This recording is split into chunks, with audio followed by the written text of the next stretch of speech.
This is small town Texas. We are a food pantry with all the bells and whistles for low-income people. Perfect. So you want 2 of this and 2 of that? Yes, ma'am. Our goal is to try to alleviate poverty as much as we can.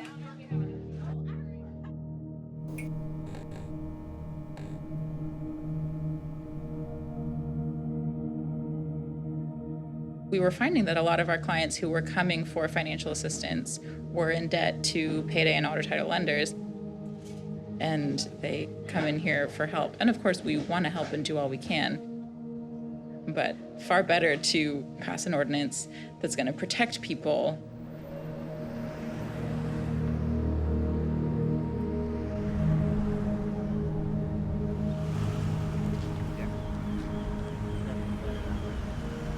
Some of you may or may not know this, but there is an issue with payday lending here in our community. And so Ms. Jennifer is going to take us through this presentation. Thank you. So payday or auto title loan is a small dollar loan, a cash advance. You go in and you get $300 for an emergency expense, but you're paying $75 every 14 days for the $300 you borrow.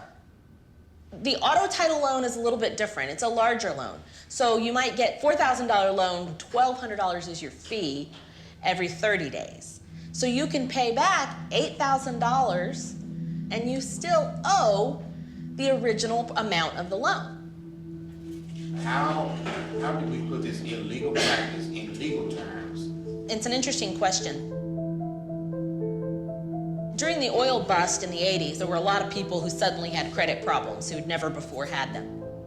So the legislature passed the Credit Service Organization Act, the CSO Act, which was designed to have nonprofit organizations help a borrower to access credit even though they had bad credit so they could repair it.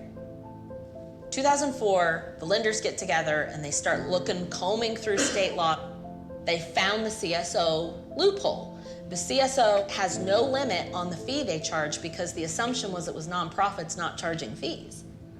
Lenders immediately took advantage, and we went from like 300 or 400 payday lenders in 2004 in Texas to 3,200 payday lenders in 2014 in Texas.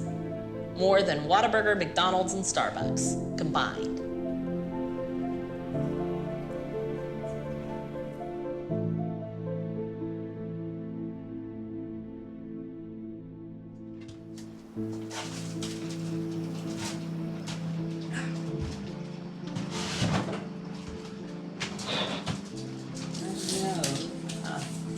Some that want entitlements. No, it's not good. It's hot in here. We don't turn the AC on. I'm kind of a penny pincher, I guess you'd say. But that's the way I was raised. I can. You can see some of that up there on that shelf. I get the Ziploc bags. After I've used them, if they don't have a hole in them, I wash them out and use them again. My husband thinks I'm crazy, but it saves a lot of money in the long run. There, Title Max. We borrowed $4,000. The total payments, $4,507.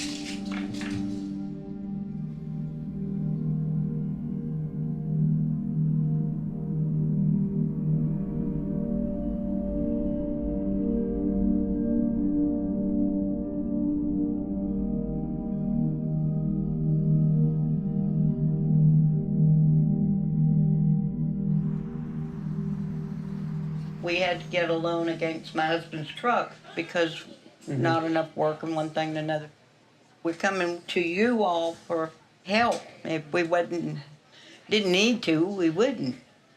My husband is dying of cancer, and of course I've had 3 strokes and a heart attack, bypass, and all that good stuff. But I mean, that's something you deal with. So anything I can do to pay you back, we'd be glad to do. First of all, I'm so sorry to hear that this has happened. I would love to be able to just walk in and pay off this loan, but we don't have the financial means. Help me understand. Do you still have that $4,000 principal to pay off? Yes. The payments are $500 a month, and I've got to come up with the $4,000 at one time in order to keep the truck. Yeah. And it's not possible on a fixed income. No, if I had the money to do that, I would have got the loan to begin with. Right, yeah. Yeah. The loan was not explained that you just pay all this for nothing, Uh-huh. more or less. It's giving it to them. I might as well give it to you and go for a good cause. We have a few cases where we have helped people pay off their loans. Those are in really dire situations, but that's not something sustainable that we can always do. There are alternatives that are in the works for people who need small dollar loans to be able to get those loans from a better place that is easier for them to pay back, but those are still in the process of getting off the ground. So you just feel like we can point them to the Consumer Financial Protection Bureau. They can file complaints there, but there are no really great solutions as of yet. We're still working on them.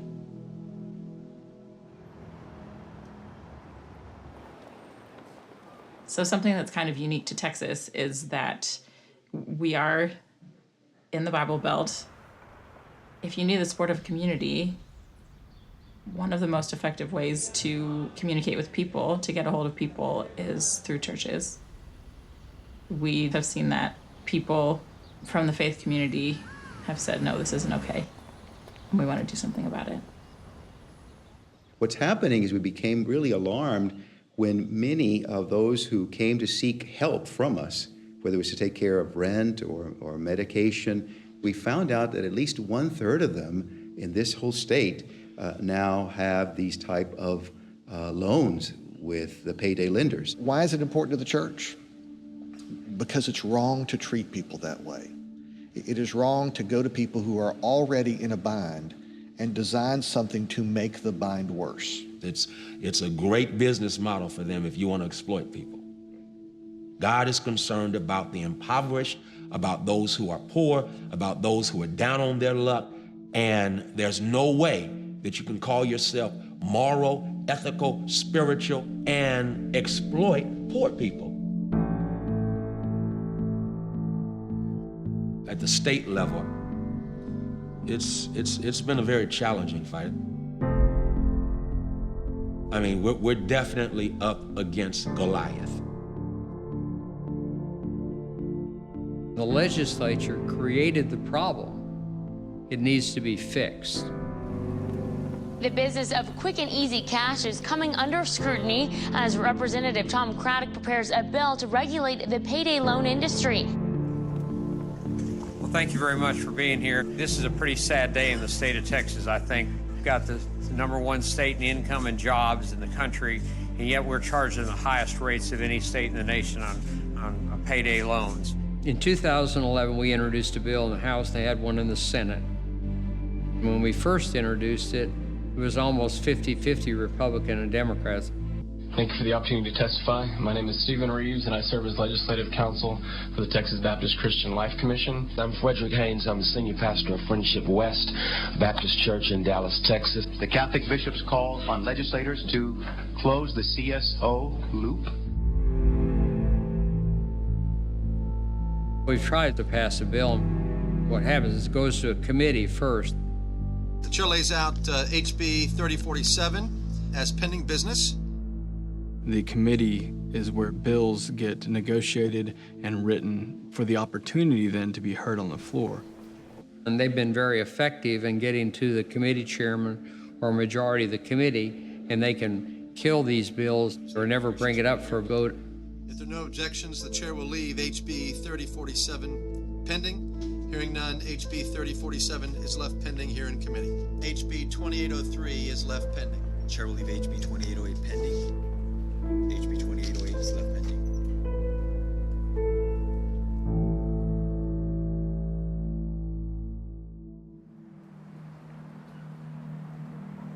After 2011, when the state failed to enact meaningful reform, people of faith and people in the advocate community, they got busy at the local level. I mean, Temple is a fairly small Texas town. It's a very family-oriented kind of place. Football's really big. There are pockets of affluence and then pockets of poverty in Temple. Payday loans, auto title loan stores, they tend to congregate in lower income areas. Clearly, they're putting payday lender shops very near places where folks find themselves in emergencies, medical facilities, hospitals, urgent care. In times of desperation, when there's maybe a car accident or a family member who's ill, people will borrow from a payday and auto title loan company without realizing the ramifications. ACE had in their, I guess, their training manual, like a circle.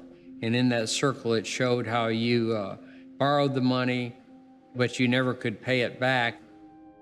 Like this is in the training manual for an employee of one of these businesses.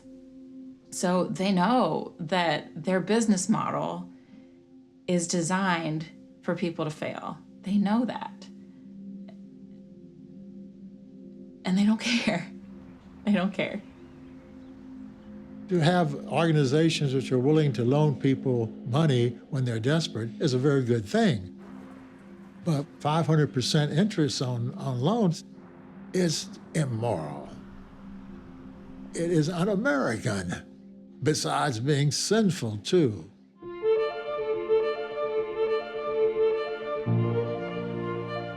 Because there's not a whole lot happening at the state level, the city level is really our best bet to bring about meaningful changes. So we're looking at what happened in Dallas as an example or sort of as a model of what might happen here in Temple. So the ordinance is the local authority. It's a local law. It is basically the most powerful thing that a city can do to address a problem in a local area. Texans never liked bullies. We've never liked bullies. We're not going to tolerate it. We're going to stand up. We worked to craft an ordinance essentially to keep the products honest. So if you're selling a short-term loan, let's make sure that it really is a short-term loan. It ensures that the payments made reduce the principal, and that's really critical. We got started ASAP to get the ordinance done. And with my audience being packed by my faith-based people and with my nonprofits, then it was unanimous vote by the city of Dallas. That was a great day. But if you ask the payday industry, we upset their little gravy train. Needless to say, that word got out. When we saw Dallas pass the ordinance there in their own city, we said, that's possible here in our own city. We can also do that. And so we mobilized. Some cities are not waiting for Congress to act. City council members and residents are meeting to discuss a couple of possible new ordinances. We had these payday lending roadshows that we took to other cities throughout the state. It's time to end the cycle and offer families protection from this abuse. They lent me $750 to make my way through a financial emergency. But then those fees, which are about 700%, now require me to get out of the $2,500 debt. We show them the options of payday lending alternatives and ordinances. The local leaders make a decision as to what works best in their community and typically end up pursuing a local ordinance from that point forward. San Antonio, El Paso, Austin, Houston, I was so proud. I was so proud. These cities and towns, and it doesn't matter whether it was Houston, Texas, 4th largest city in America. When Houston passes something that began in Dallas, that's a thing, because our cities have this sense of rivalry. And I'm so glad to say that we're brothers and sisters. I'm just so proud.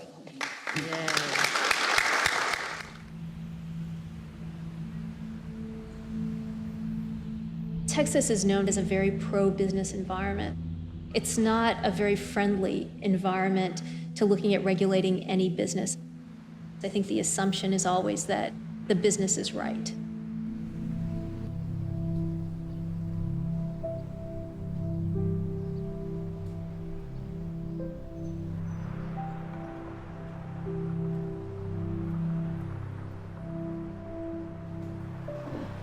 Hello, good morning, everybody. Good morning. Temple City Council is voting on payday lending ordinances. They're going to be voting. We could use all of the support we can get. And if you would just keep us in your prayers, that would be wonderful. Thanks. We know that Temple City Council is going to vote on this. From what we understand, it looks like it may not be in favor of the ordinances. When payday lending was first brought up, there was some opposition from city council members.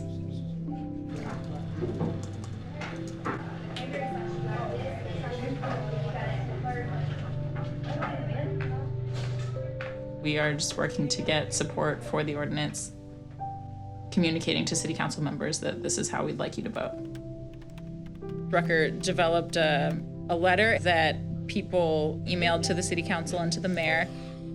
We also had a bunch of postcards that just said, hey, I encourage you to vote yes. We distributed, I want to say, like 1,200 of those, so don't know how many of those made it in the mail, but I think a lot of them did. Now we're working to mobilize other community leaders and pastors. The Helping Hands organization asked if I would come and speak before the city council on behalf of that ordinance, and so I'm going to. Done a lot of research on how the opposing side views this, and one of the big issues is more government intervention into our lives, which I can understand. I struggle with that too. But the idea that this helps protect the citizens of this city, I think is what will sway the city council. You know, people who need money can be taken advantage of. Historically in the United States, there were very tough laws about interest rates, and many of those made it into the state constitutions. Texas has a 10% per year limit on interest. What we've seen, though, is a strategic avoidance of those laws. And it's just really expanded across the country in a very deliberate way because there's a large industry behind it.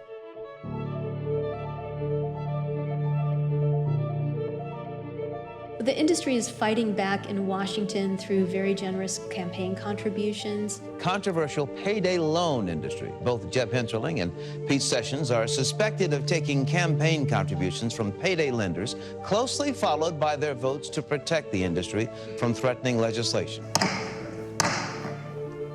Hearing is entitled The Semi-Annual Report of the Bureau of Consumer Financial Protection. These businesses are so effective in their work with politicians that they don't even need to speak because the members of the committee use their talking points. You're coming down here picking on the people who are making loans to people just trying to pay the rent on the end of the month. That is discrimination against African Americans when your rule and your action denies them access to that car. I will say this, that many of my colleagues did not walk away with much confidence in the direction that you're headed. Payday lenders have the money of all the poor people in our community that they have robbed to spend on lobbyists. So really the only hope we have of a national solution in the present political climate is effective regulation from the Consumer Financial Protection Bureau. Our central responsibility is to stand on the side of consumers and see that they're treated fairly. When the CFPB found out about our roadshow, they called and asked, can we come and join you on one of your roadshow stops? And now I'd like to introduce Director Richard Cordray.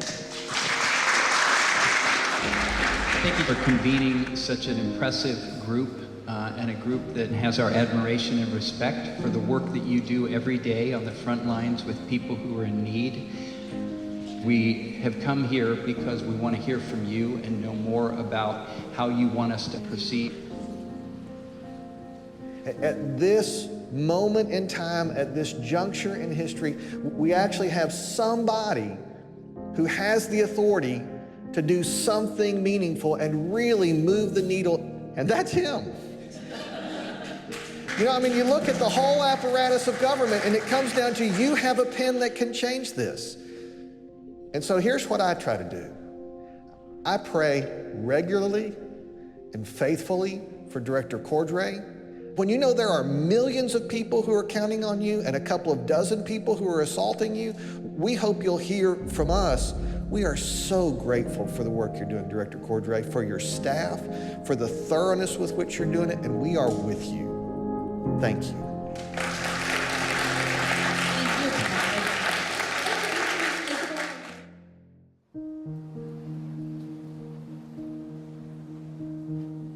So Temple City Council is meeting tonight to vote on ordinances. There's a good chance that someone from the payday lending industry will be there tonight and will speak at the meeting.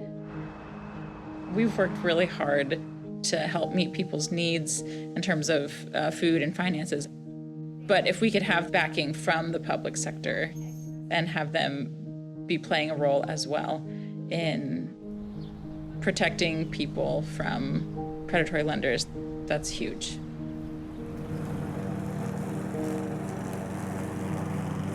Will the city council vote for this ordinance? I don't really know. I hope that it'll go through, but I'm not sure that it will.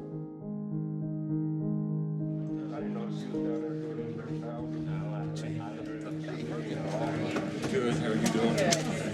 Good. Absolutely. I think it is a risk. I mean, anytime you become more public with your stance or get involved in those different arenas, it can cause some kind of interesting feelings. People oppose it. You guys just do the religious part, let us handle the rest of the part. And I just don't think that's the way it's supposed to be. Good evening, ladies and gentlemen. Welcome to this meeting of the Temple City Council. Please rise as Mayor Pro Tem Russell Schneider leads us in the invocation. Most gracious and Heavenly Father, we just thank you for this great city. Guide us and direct us as we go. Amen. I pledge allegiance to the flag of the United States of America. They have had so many people that they've heard from in the city. It's their job to represent their constituents. So I hope and pray that they will act accordingly. Item 5, consider adopting an ordinance related to regulating credit access businesses, commonly referred to as payday lenders. The ordinance requires a loan must be repaid in no more than 4 installments, and at least 25% of each installment payment has to go toward the principal amount of the loan and not to fees. At this time, I'd like to open the public hearing. Anyone wishing to speak on this matter may do so. Bill DiGaetano speaking tonight as the president of the United Way of Central Texas. I was pleased to hear that council is investigating the payday and auto title loan policies. I know you've received postcards, letters, emails, phone calls, and personal visits. This is an issue that matters deeply to many of your constituents. Ronnie Marriott, pastor of First Baptist Temple, and I wrote this out so as not to preach. As a faith leader, I also have a responsibility to protect the people of our community, just as this council does. As a city council, you have an opportunity to be a good Samaritan to those who have been abused and taken advantage of by others. Thank you. Thank you, sir. Who else wishes to speak on this?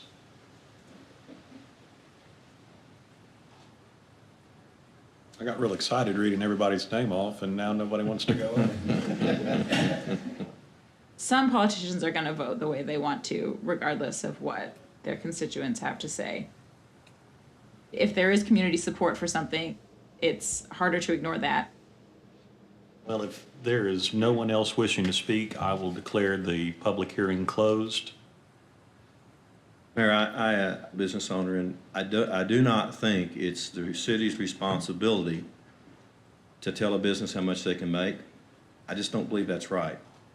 I don't think anyone likes a lot of regulations, but that's what we stand up here and do all the time, is vote on different regulations for anything, from the roads to buildings, where they are, whatever. Let's again take care of our citizens, just like Pastor mentioned before. This is what we are instructed to do. You know, this is a difficult topic for all of us, I think, to consider. I do not feel like it is the city's role to be regulating this. I wish that the state or the federal government was involved in it, but with their lack of doing anything about it, I think we're the source that needs to step in, like many other cities in the state have. I have a hard time regulating a business that again has customers. There's a reason why there's a market for this, and it's because these typically are higher risk folks.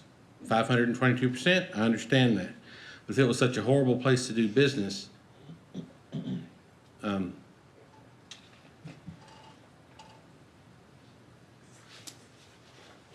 I think that, you know, looking at it personally, I'm in a business that is regulated, but the regulations that are put upon our businesses, it's typically because somebody has not done what they're supposed to be doing. I understand that, you know, there are ideological decisions and feelings that people have, but I think that this is the opportunity for us to do something right and do something that helps those that may not have the opportunity to seek help in any other way. Comments? I make a motion for approval. Second. Councilmember Cloud? Aye. Councilmember Davis? No. Mayor Pro Tem Schneider? No. Councilmember Morales? Aye. Mayor Dunn?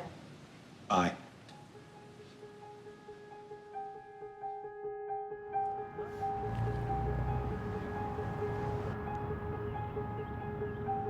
You may remember that I had asked you all to pray about the city council meeting because we were going and speaking and just asking the city council to pass the ordinance against payday loan businesses. And I'm happy to say that it passed.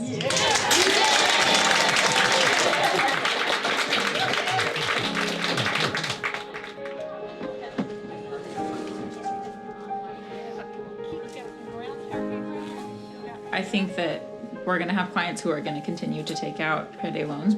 I think that what's going to be so important is that they will be able to make more manageable payments, pay it off more easily, keep more money in their pocket. And that's just a stepping stone towards not being in poverty, which is ultimately what we want.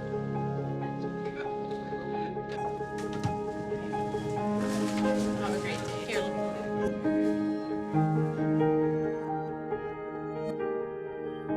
When I hear that an ordinance passes in a community, I'm very proud and happy about that. It means to me that people have become aware of an issue and they've taken action.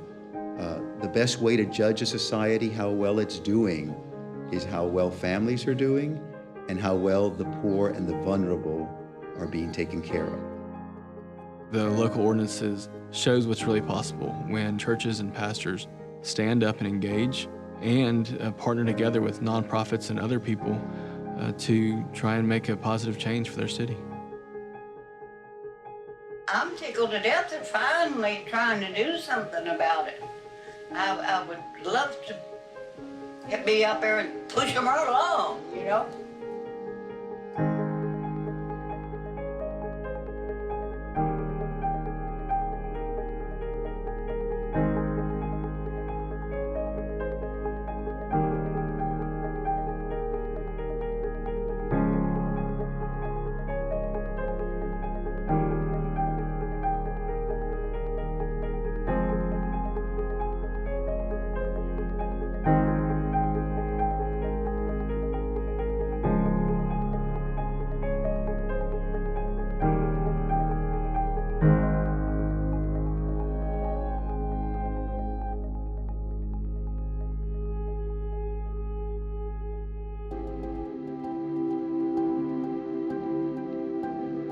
Tonight, Mesquite became the 9th North Texas city to approve to regulate those businesses. Minnetonka City Councilman plans to introduce a proposed ordinance this week to crack down on so-called cash advance and vehicle title lenders. City Council today held the first of 2 public hearings on a proposed ordinance to regulate the payday and title loan industries. The City of College Station has unanimously approved adding more regulations for quick cash loan companies that charge huge interest rates. And I'm glad that cities are doing what the legislature failed to do in the last session. I'm delighted to be here today as part of a broad network of nonprofits, faith-based organizations, and the faith community in support of addressing payday and auto title lending practices. And I'm gonna step out of my moderator role for a minute. This is a horrible practice that needs to be curbed.